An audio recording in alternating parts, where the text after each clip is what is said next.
syomkadagi hech kim yordam bermayotgan ekan, o'sha sababchi bo'lib qolgan odamlar, o'sha Ahad Qayum va boshqalar insofiylar yo'q ekan, kopeyka ekansizlar, hammanglarning insofiylar borib shunaqa qiyin ahvolga solib qo'yib o'sha qizga yordam ham berishmayotgan ekan. Ana aktrisa bosib ketgan aktrisa ham 17 yosh bo'lib turib, zarracha mehr qalbida yo'q ekan, qahr ekan qalbi to'la.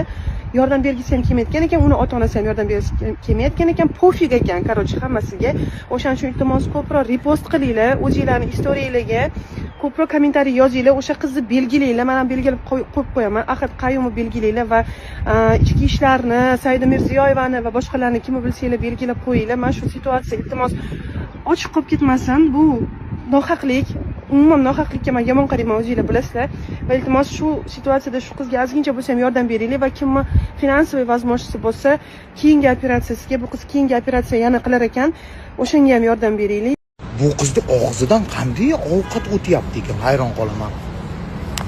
Bitta odamni invalid qilib qo'yib, qanday ko'chada yuribdi ekan, Ozoda opa ham qanday spokойно yuribdi ekan, yordam qilmasdan, hech narsa qilmasdan bechora qizga qancha pul kerak endi operatsiyaga. Kapец, я в шоке просто. Kutmagandim, Ozoda opadan kutmagandim. Вообще. Я удивлена от жестокости людей. Ozoda opa nimaga indamadi ekan? Nimaga publikaga olib chiqmadi? Meni klipimda shunaqa tragediya bo'ldi. Shunaqa Gelenvaginda mana yoshlik qilib qo'ydi bu qiz deb, Ozoda opa nimaga publikaga olib chiqmadi ekan? Hayron qoldim. Капец. Это что это такое? Что творится? Что за криминал? Bitta klipda deb bitta qiz invalid bo'lib qolib ketaveradimi? Hech kim javobgarlikka tortilmaydimi? Что это такое? $500 berib qo'yishib, "Xayr, biz sizga связga chiqamiz. Siz больницада yotib turing" deb, "Всё, xayr ma'zur", u qiz chiqib olib klipdan qolib ketaveradimi? Qarayapsizlar. Заявление yozish kerak. Срочно Ozoda opa. Allo. Qo'shiqchimi, artistmi, hammasi zakonda oldida javob berish kerak. Men tak o'ylayman. U aktrisa hali qizil daroshkalarga chiqib olib maqtanib yurgan, men klipda o'ynadim degan qanjiqni qamash kerak. Ozoda xonim Nursaidova degan aktrisamiz bor, bilasizlar. Ana o'sha opani klip jarayoniga meni Sabrina degan tanishimni chaqirishgan massovkaga.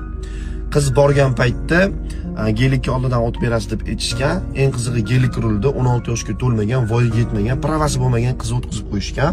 U qiz kavukda bo'lgan. Sabrina gelikka oldidan o't o'tgan paytda qizni bosib ketgan Sabrinani. Tosh so'ylari singan 4 tonnali mashina. Hozir 9 soatlik operatsiyani boshdan o'tkazib, necha kun komada yotib, operatsiyadan chiqdi. Eng qizig'i tirik qolmaydi deb aytishgan, tirik qoldi. Bitta oyog'i 7 sm kalta bo'lib qoldi. Faqat hozir nogironlar aravachasida harakatlanyapti.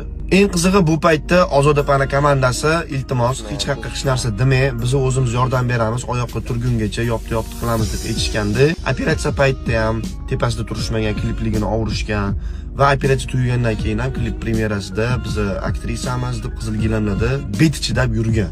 Videoni keraklicha tarqatinglar.